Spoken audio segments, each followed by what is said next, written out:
यवतमाळ जिल्ह्यातील पुसद बस स्थानकावर एक महिला बस वाहकाने आत्महत्या करण्याचा प्रयत्न केला। तिकीट तपासणी पथकाच्या कारवाईमुळे आणि एका शाळकरी मुलीला मारहाण केल्याच्या आरोपांमुळे तणावाखाली असलेल्या या महिलेने थेट झाडावर चढून गळफास घेण्याचा प्रयत्न केला। मात्र वेळीच पोलीस आणि एका जागरूक ऑटो चालकाच्या मदतीने तिचा जीव वाचवण्यात यश आलं।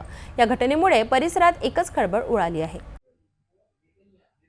यवतमाळच्या पुसद बसस्थानक परिसरात तणावपूर्ण वातावरण होतं, कारण एक महिला बसवाहक आत्महत्या करण्याच्या प्रयत्नात होती। झाडावर चढून गळफास लावत असताना स्थानिक नागरिकांची ही बाब लक्षात आली। तत्काळ पोलिसांना कळवण्यात आलं। पोलिसांनी तातडीने घटनास्थळी धाव घेतली आणि या दरम्यान सलमान नावाच्या एका ऑटो चालकाने प्रसंगावधान राखत झाडावर चढून त्या महिलेला खाली आणले आणि तिचा जीव वाचविला। या महिलेचं नाव 40 वर्षीय सविता बाळकृष्ण ससाणे आहे।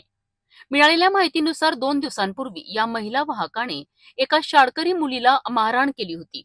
त्याचवेळी परिवहन महामंडळाच्या तिकीट तपासणी पथकाने तिच्यावर तिकिटांच्या हेराफेरीचा आरोप करून पोलीस ठाण्यात गुन्हा दाखल केला होता।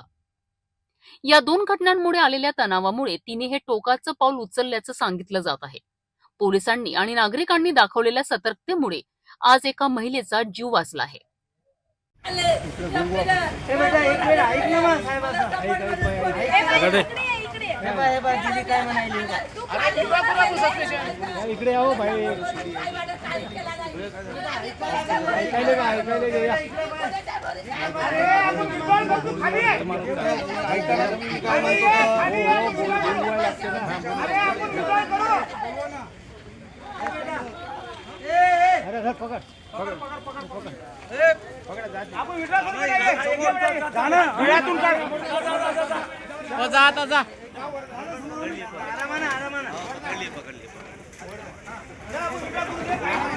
सर आराम से सर हो जाता है, अभी हो जाता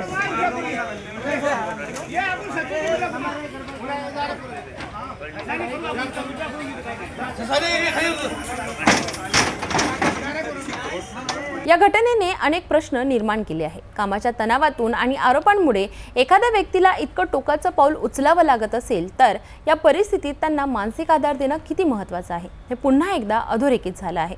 या घटना टाळण्यासाठी प्रशासन आणि समाजाने एकत्र येऊन काम करण्याची गरज आहे।